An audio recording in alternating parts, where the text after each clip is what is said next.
Hey everybody, David Shapiro here with a video. So, with the explosion of ChatGPT and the huge influx of people um, in this space of large language models and I figured it was time to revisit a topic which I've made videos on in the past, didn't get much traction. Times have changed, interest has changed, so here we go. Neuroscience for AI. Every book that I've read to become a world leader in AI, fine-tuning, and cognitive architecture. Um, they're not all strictly neuroscience, and I'll explain why. But, okay, why? Cognitive architecture, in its various formats, is the way of the future. The reason is because a large language model on its own, even fine-tuned, it's necessary but not sufficient to achieve things like AGI or even many things that you want, such as a chatbot with a long-term memory, right? If you want to put a long-term memory or a scratch pad on a chatbot, that is already a cognitive architecture, albeit a simple one. Now you can get more complex cognitive architectures, such as the ones that I've laid out in my books, but there's any number of ways to deploy it, but you need to understand the concept, and we have exactly one model for strong intelligence. Although with the rise of machine, we will soon have many models of intelligence of various types. So, anyways, let's get started. Number one book, Phantoms in the Brain by V.S. Ramachandran. There's a series on this. You can probably find it online. But yeah, so this when you study how something breaks, that is often more insightful than studying something that's working. So all the number of the ways that the brain breaks really shows you a lot about consciousness and how it works. So there's stuff like blind sight and losing proprioception and all sorts of weird stuff happens. Very insightful. Read this you'll start to get an understanding of just how the brain is structured and composed. This is where I started like 20 years ago. Braintrust by Patricia S. Churchland. So whenever you talk about strong AI and AGI and stuff, the absolute first thing that everyone says is, but who gets to define morality? It's impossible to define. First, that's postmodernist drivel. Second, no, it's not. Morality feels strange because it varies from place to place. But just because something varies and you can't find one hard universal rule, that just means that you haven't extrapolated or abstracted the rules enough. Patricia does that by looking at morality and ethics through an evolutionary and neuroscience perspective. Once you understand the evolutionary purpose of morality and ethics, it makes sense across the world, even when it changes. Like when and where is it okay to commit murder? When and where is it okay to throw babies off cliffs? When and where is it okay to deliberately starve someone? Right? These are all super problematic things, and the neuroscience basis as to how and why we are capable of these things is all explained and elucidated in Braintrust. It is critical for understanding kind of the underlying machinery of morality and ethics, and by extension, understanding what rules and heuristics can go into giving a machine a sense of morality and ethics. Next up, Neuroscience for Dummies by Frank Amthor. This is a incredibly dense book. It's so valuable, and it starts with the very basics, such as how do neurons work, all the way up through memory, cognition, dreams, everything. It's really great. I have it on all of these on my bookshelf right there.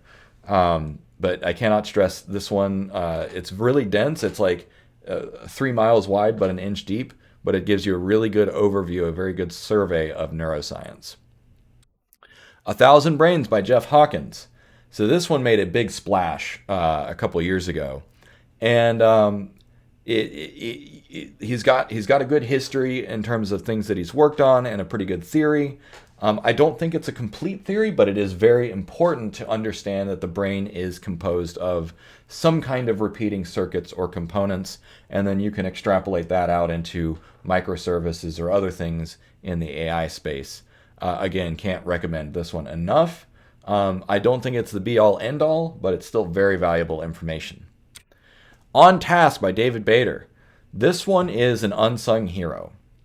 So once you have a machine that can think about anything and do any tasks, how do you know what to do? This book solves that problem.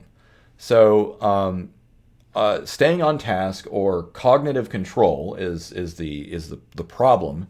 So cognitive control is deciding what to do, when, and why. And it comes down to two primary cognitive behaviors. One is task selection, prioritizing what to do, and then task switching, which is changing tasks depending on whatever circumstances are going on. This book elucidates this in a great way, and it does it in a really good, easy to read way. Cannot recommend this one enough, especially if you're building robots or anything that's autonomous. The Language Instinct by Steven Pinker. So this is where we're starting to get into linguistics, and obviously large language models are all the rage right now, so it would make sense to study language. One thing that I've noticed is that a lot of math and computer science folks don't really understand language. So if you want to understand the ins and outs of language, I would recommend starting here.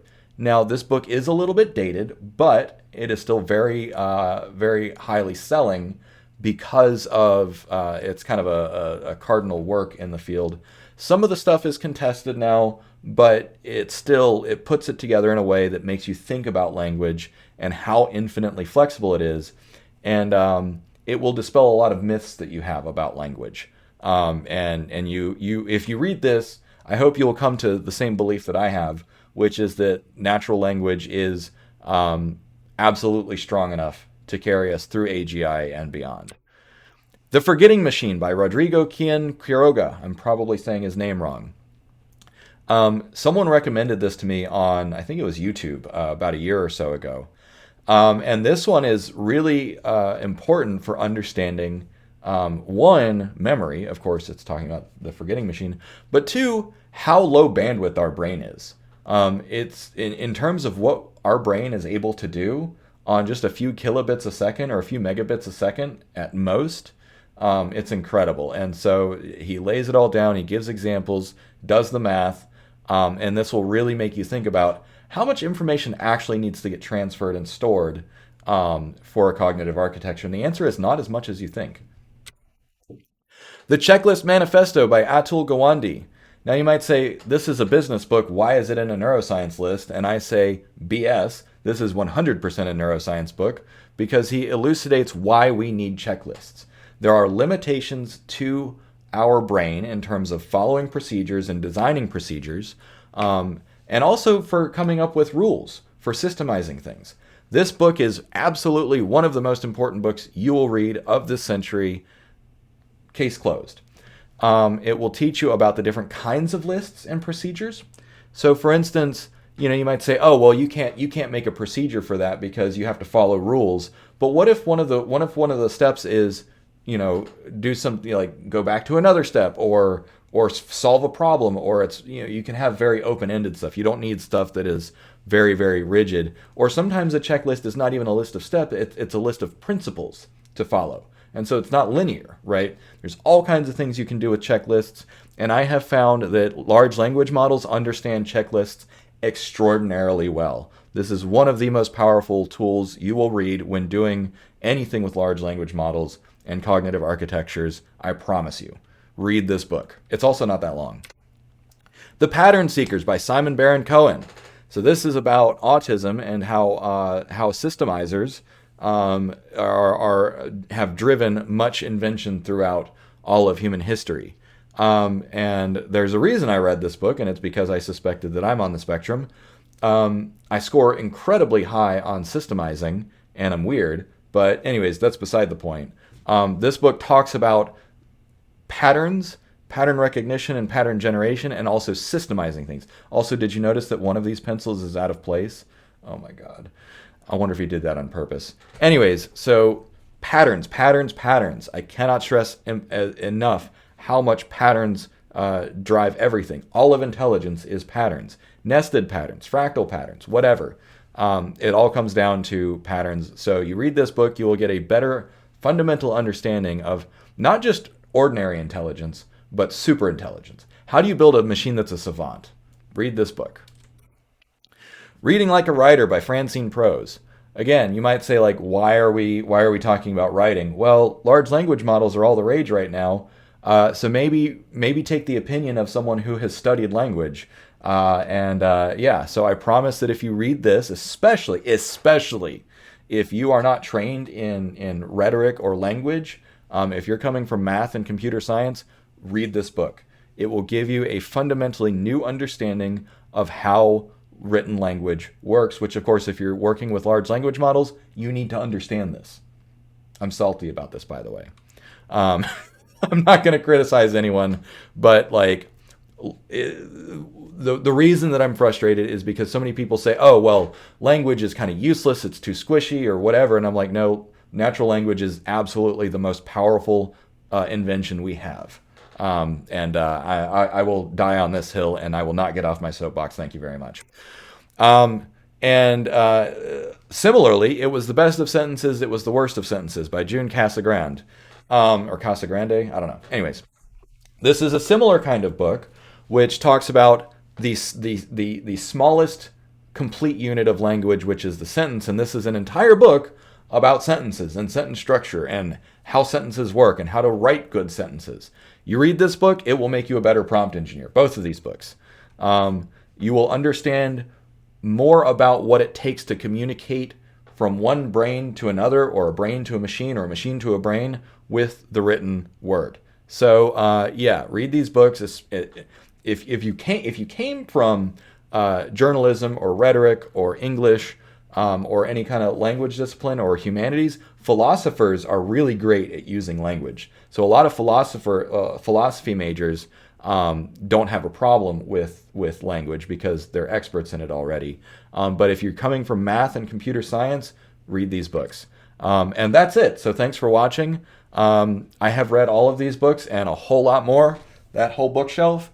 But these are top of mind when it comes to using large language models today, fine-tuning, and then also cognitive architectures. So have a good one.